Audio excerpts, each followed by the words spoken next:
आया और बोला, माँ मैं जिंदा हूँ, मुझे कब्र से मुझे कब्र से बाहर निकालो, मैं जिंदा हूँ। अरे मम्मी मैं जिंदा हूँ, मुझे चौंकाड़वा दिया था। अच्छा, मुझे नहीं करवा तो ले। वो बेटा जो मरने के बाद माँ के सपने में आया और बोला, माँ मैं जिंदा हूँ, मुझे कब्र से निकालो। फिर जो हुआ वो देखकर आपके रोंगटे खड़े हो जाएंगे, आपके पूरे शरीर में सिहरन दौड़ जाएगी। क्या कोई शख्स मरने के बाद जिंदा हो सकता है? क्या कोई दूसरी दुनिया में जाने के बाद वापस लौट सकता है? क्या कोई मृतक खुद ये बता सकता है कि मैं जिंदा हूं, मुझे बचा लो? आप सोच रहे होंगे कि हम ये क्या पूछ रहे हैं, ये क्या बोल रहे हैं, तो आपको बता दें, ये हम नहीं, उत्तर प्रदेश का पूरा हाथरस पूछ रहा है, क्योंकि यहाँ एक बेहद ही चौंकाने वाला मामला सामने आया। हाथरस के नगला चौबे इलाके में 29 मई को एक लड़के की सांप के काटने से मौत हो गई थी। 18 साल के युवक को सांप ने डस लिया था, जिसके बाद परिवार के लोग उसे सदर अस्पताल लेकर पहुंचे, लेकिन डॉक्टरों ने उसे मृत घोषित कर दिया। इसके बाद परिवार शव को लेकर कई ओझा और जोगियों के पास भी गया, लेकिन उसकी जिंदगी वापस नहीं लौटी।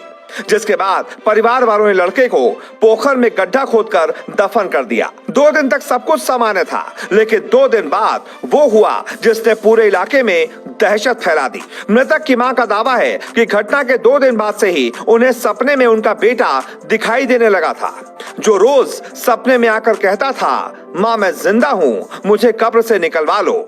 ये आपके लड़के का जो गाड़ा गया है, ये क्या पूरा मामला क्या है? ये सांप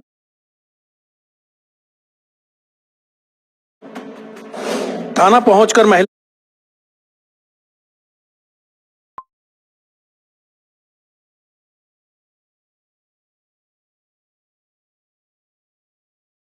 महिला करने लगी तंत्र मंत्र।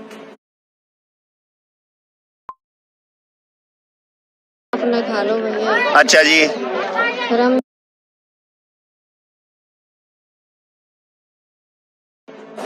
महिला तंत्र मंत्र से लैब डोले जा चारों लग। अच्छा, छुड़ाने लगी अपने अच्छा, बाई ने पे डॉक्टर ने पैसा बनता, फिर बाई ने मना कर दी। अच्छा, फिर लाके हमने घर रख लो, फिर सवारी कह रहे अब लगा दे जाए। अच्छा, फिर उसके बाद क्या हुआ? अब इनको निकाला क्यों जा रहा है? सपने दे रहे रोज के। क्या कह रहे हैं? अरे मम्मी मैं जिंदा हूँ, मुझे चौंकाड़वा दिया था। अच्छा, मुझे नहीं करवा तो ले। ये सपने से क्या आपको ही आते हैं? घर में सबों को आते हैं? घर में आता है, मोहल्ला वाले में आते हैं, झाड़ू वाली आए। अच्छा, हाँ। तो फिर उसके बाद आपने क्या किया? मैं भैया दिल गवाई ना कही, हम तो फिर हम तो कह रहे निकालो छुरा। अच्छा, तो अब आप निकलवा रही हैं इनको? और क्या नाम था इनका? योगेश। सिर्फ माँ ही नहीं, पूरे मोहल्ले में आसपास के कई लोगों को मृतक ने सपने में आकर यही कहा कि माँ मैं जिंदा हूँ, मुझे कब्र से निकलवा लो। पूरे मोहल्ले में ये जानकर दहशत फैल गई।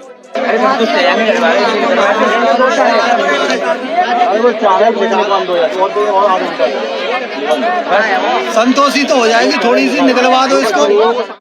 इसके बाद आनन फानन में अगले ही दिन प्रशासन की अनुमति से कब्र खोदी गई, लेकिन फिर जो हुआ वो देखकर सब चौंक गए। कब्र में मृतक की लाश मौजूद थी और वो पूरी तरह सड़ चुकी थी, जिसकी वजह से लोगों ने वापस उस लाश को गड्ढे में डालकर ऊपर से मिट्टी डाल दी। ये आप बॉडी को निकाल रहे हैं? क्या उसमें क्या पोजीशन है उसकी? बिल्कुल सड़ी हुई बॉडी है। अच्छा, फिर ये लोग बोल रहे हैं कि निकालो निकालो। हमने इन लोगों से बोल दिया था, मैंने कि भाई बॉडी सड़ी होगी तो हम लोग निकाल नहीं पाएंगे। अच्छा, इन लोगों से बोल दिया मैंने कि हाथ इसका अलग निकलेगा, और मैंने की पूरी बॉडी सड़ी हुई है आपकी, अगर आप लोग और प्रेशर गिर रहे हैं तो हम निकाल देंगे, ऐसी कोई बात नहीं है। निकालो ना भैया, फिर समझ गए? तो अब क्या पोजीशन है? अब बिल्कुल पोजीशन ये है कि सड़ी हुई बॉडी है। अच्छा, अब बोलो उसको निकालने से क्या होगा? हमें ना मालूम क्या होगा। युवक की मां के मुताबिक यही सपना उनके 12 और भी रिश्तेदारों को आया था। इसी वजह से महिला ने अपने बेटे की कब्र खोदने की जिद की और प्रशासन से अनुमति मिलने के बाद कब्र खोदी भी गई। लेकिन जैसे ही कब्र खुदी, महिला का भ्रम टूट गया। उनका बेटा जिंदा नहीं था, बल्कि उसकी लाश बुरी तरह सड़ चुकी थी और इसी के साथ एक माँ की सारी उम्मीदें चकनाचूर हो गईं। वो सोच रही थी कि शायद उसका बेटा जिंदा होगा, तभी वो सपने में आकर ऐसा कह रहा है। लेकिन जैसे ही गड्ढा खुदा, जैसे ही कब्र खुली, माँ की सारी उम्मीदें हमेशा हमेशा के लिए उसी कब्र में दफन हो गई।